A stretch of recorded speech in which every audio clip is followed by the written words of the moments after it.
সবাই ভালো আছেন। তো বন্ধুরা, চট্টগ্রাম বোর্ডের এইচএসসি পরীক্ষার ফার্স্ট পেপার যে সলিউশনটা 2024 সেটা আমি আপনাদের মাঝে নিয়ে হাজির হয়ে গেলাম। তো এই সলিউশনটা আপনারা মিলিয়ে নিতে পারেন, আমি জাস্ট উত্তরগুলো বলে যাব। আর এছাড়া আপনারা যারা এই চ্যানেল নতুন আছেন অবশ্যই চ্যানেলটিকে সাবস্ক্রাইব করে রাখবেন এইচএসসি রিলেটেড ভিডিও পাওয়ার জন্য।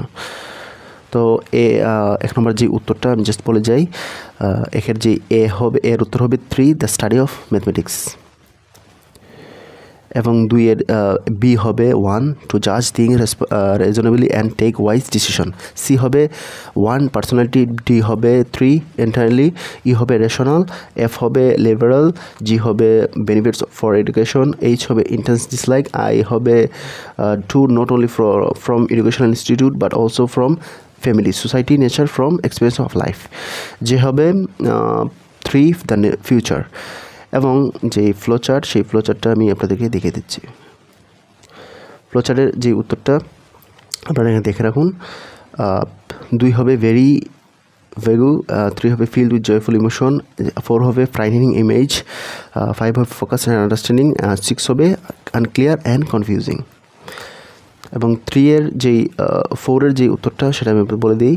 এ হবে recent, B essential, C about device, E called, F abacus, G refers, H large, I great এবং Z trained। এবং 5 এর যে উত্তরটা হবে সেটা আমি বলে দিচ্ছি। এ হবে ন্যাচারাল, বি ফ্যাসিনেটেড অথবা মেসমারাইজড, সি জেনারেসলি লেভিসলি, ডি রিসোর্সেস, ই লাভ অথবা এফেকশন, এফ কোর ডেভেলপ, জি হবে ডেভেলপ, এইচ হবে ডেভেলপমেন্ট, আই হবে হ্যান্ড এবং জে হবে সোর্সেস। তো এবং 6 এর যে রিয়ারেঞ্জের যেই সমাধানটা আমি আপনাদেরকে সিরিয়াল অনুযায়ী বলে যাচ্ছি, আপনারা সেটা মিলিয়ে নেবেন। প্রথমেই হবে 8, তারপরে 5, তারপরে 2, তারপরে 4, এরপর 1, তারপর 3, তারপর 7, তারপর 6, তারপর 10, তারপর 9। তো এই সিরিয়াল অনুযায়ী হবে রিয়ারেঞ্জের যে কারেক্ট ফর্মটা। তো আশা করি এই ভিডিওটা আপনাদের ভালো লাগলে অবশ্যই চ্যানেলটিকে সাবস্ক্রাইব করে রাখবেন, এবং চট্টগ্রাম বোর্ডের বাকি পরীক্ষার যে সলিউশনগুলো আছে সেগুলো পেতে চলে অবশ্যই আমার এই চ্যানেলটিকে সাবস্ক্রাইব করে রাখতে পারেন।